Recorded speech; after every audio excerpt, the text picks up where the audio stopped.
All right, I am back with Sonia Scorsone. Hey, Sonia. Hey, how are you doing, Jen? Good. Hey, thanks for coming back. I really appreciate it. My pleasure. Good to be here. Yes, you are with United out of Lexington, Kentucky. That's right. And you are going to answer this number one question I feel like we get asked all the time. So, what do I say to a seller for an update if nothing's happened? I have no update. Okay. What are our tips? Well, first of all, seller communication is huge. It's so important to have that relationship with them. And just like any good relationship, communication is key, right? So whether it's good news or bad news, it's very important to stay in touch. And I think that is like for a mindset shift, right? It's like, because at some point you're going to have to communicate with them, right? And if the house doesn't sell, you're going to have to talk about like a price reduction or a change in strategy or something like that. So having this communication, like just having communication in general regularly, it takes the drama out of the communication, right? Yeah, absolutely. That's what makes, or part of what makes a good agent is that communication, because you're showing that seller that you are trying to achieve their goals. Right. Your goal is to achieve their goals. So exactly. You do that by one, letting them know, what's happening in the marketplace week to week. Right. And, in this fast market that we've had right now, things are happening even faster. Right. So you want to make sure that that seller knows the next steps, is comfortable with the process and what's happening day to day, as sometimes that's happening right now, right? Right. What's the minimum? Let's say we're in like a regular market. What do you recommend for a frequency of communication? My rule of thumb is I let my sellers know that at least once a week, they're always going to hear from me. Okay. More often, if certain things come up that I need to definitely get in touch with them about. But like at a minimum. At a minimum, once a week. And of course, if they ever need anything, to always communicate with me. I mean, it doesn't have to be that once a week only. It's all the time. Right. You can only talk to me on Tuesdays at 2. Yeah. And I also feel it's important to set up front, what kind of communication style they want. Do they want phone calls? Do they want text? Do they want emails? Or all of the above, so. That's funny. You're team Monica on that. I go by like whatever I want to do. You know what I mean? But I think like a voice to voice once a week is like kind of the minimum standard, because there's some, like, depending on what I'm communicating with them, there's a medium that makes the most sense. Yeah. And I don't know.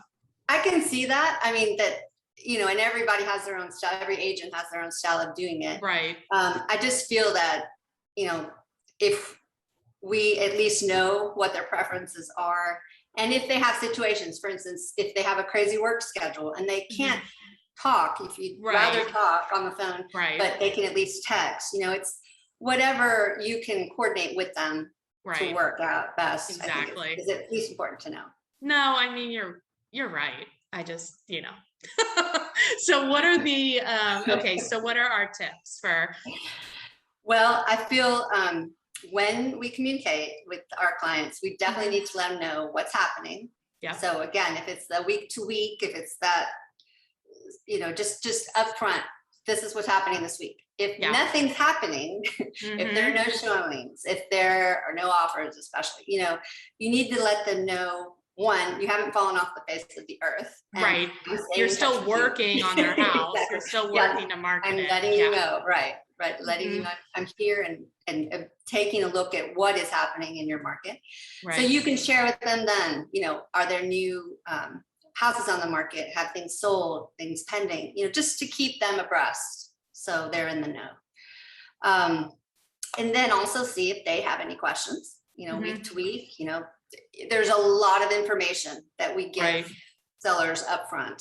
Right. And a lot of it gets forgotten as the Yeah. listings go along. You know, this is what we do 24/7. That's not what they do. Exactly. So it's important to make sure, you know, if they have questions, you're there to answer them for them. Right. Yeah. And then again, if it's a market situation where things aren't moving, you need to be able to communicate and say, okay, this strategy that we've put in place is not working. We need to do X, Y, Z. And that brings up a good point. So like, okay, so there's nothing to tell them. Like there's no offer. There's not been any showings. So just having that conversation of what you just said, hey, look, it's not working. Like they know there's no showings.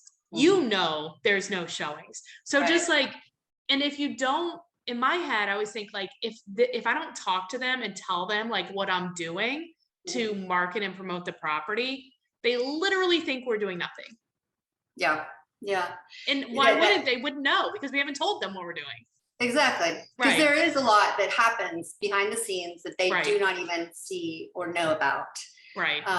Whether there is activity or there's not on their property. Right. But letting them know that we don't want to be secret agents, as we say, right? I find too that if we do like communicate with them, like, and tell me if you agree with this, communicate with them every day for the first 3 days, it like instills that trust, and the trust like grows roots. So then even if you like mess up somewhere down the line, you've built a strong foundation of trust and communication that it'll carry you through the transaction. Those first 3 days are like beyond critical. Do you agree? Yeah, I mean, it's interesting you have the 3-day with your structure. You know, so I again, it goes back to whatever structure an agent puts in place. Just up front from the beginning, keep that communication going. You know, don't just start that listing and disappear. So let's talk about things that people can communicate. So one is, hey, look, there's been no activity. One could be like we talked about, here's the marketing that we've done on the property and here's the results. Like I sent it, I put it on a Facebook ad, you know, 40 people saw it or whatever. Do you know what I mean? Like what happened? What else can we do? Like, what else can we tell them if there's like nothing really to say? Well, you know, definitely market update. Yeah. Like good. Yeah. So you can know, set up like a CMA. Or even if they're not receiving it, but as you're talking, you know, I like to pick up the phone and call a lot of times. Yeah. Especially if nothing's happening. I just prefer to call if possible. If they can communicate with you. Because they're going to have some thoughts, right? Yeah. Like if nothing is happening, their friends are going to be telling them what ought to be happening. That's a different story. Yes. but yes, I mean, there's so many questions. There are several that could come up in a conversation about that a seller may have. And I want to be able to answer those questions. And so, you know, and up front, because again, if there are concerns that a seller have and they don't get answered in a certain amount of time and it delays, I think that anxiety in the seller grows as it would with anybody, you know. And so the faster we can get to their needs and answer any reservations they have, the easier everything will go moving forward. Yeah. I agree. So timing, I think timing is very important. Yeah, because like one day in a seller's mind is really, it's like one day in reality is like 10 months in a seller's mind, you know? Yeah. You're right. That anxiety does grow. And if you're getting anxious, they're 10 times more anxious. Right. Yeah. And I think the important thing for an agent to remember in trying to stay in touch with their clients is, again, if you're a full-time agent and you're doing this all the time, the ups and downs you're used to, and you know how to maneuver them. Right. These folks aren't used to that necessarily. And helping them through that, you know, holding those hands is very important. It's critical. The whole process. Yeah. Yeah, that makes sense. I mean, I think I was thinking, yeah, so like CMA, asking them, like you could even ask, like, if they don't have any questions, you Mhm. can try to think about what they want to know, or what are their friends telling them. And you could Mhm. even say, hey, look, a lot of people ask this question. Is that something you were wondering? You can do Mhm. that. Or Yeah, like, yeah. yeah, I I, mean, and I, just start answering those questions before they're even asked. well, and I think the reason I focus a lot on strategy is because I think part of the role of an agent needs to be forward thinking. Yeah, You're not just, the goal is not to be reactive, but to be proactive, exactly. right? So, Right. and that's why they're hiring us, to prepare for all possibilities and help them through that to get to Yes. their end goal. Right. So, if you're talking strategy with them, okay, this isn't working, but this is what I've been thinking about, or this is what I see we need to do next, Yes. and put those steps in place, Hmm. I think that helps a lot. I agree too. And just, yeah, having like, it's hard to stress to people how important communication is, but like once you do it, you'll realize like how much better much calmer everybody is. Yeah, yeah, yep. Yeah. Just, I always say, it's part of being a good agent, good communication, just Right. like any good relationship, And right? you're You have just to keep speaking, it yeah, going. you can't hide. Like No. they know you're there, and they've Yeah, hired you to yeah. do a job.